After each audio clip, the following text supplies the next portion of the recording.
Welcome to a Foxy Tech Tips tutorial on removing your Google profile picture. If you find this tutorial helpful, please consider subscribing to my channel and liking the video. The easiest way to do this is through Gmail.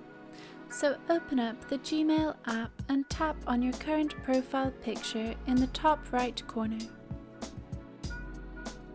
Then tap on the Google account button below your email.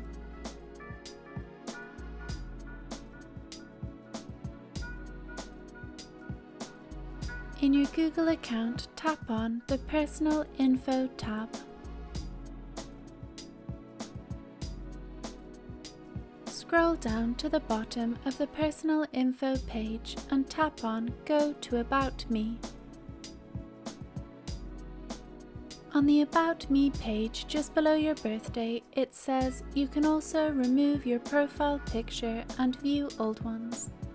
You need to tap on Manage Your Profile Picture.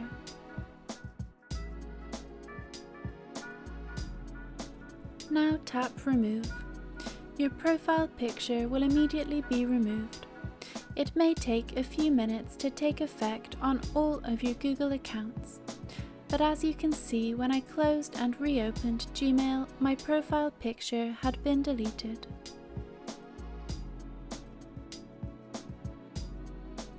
And that draws an end to this tutorial. Please like the video if you found it helpful, and subscribe to Foxy Tech Tips for more Google tips and tricks.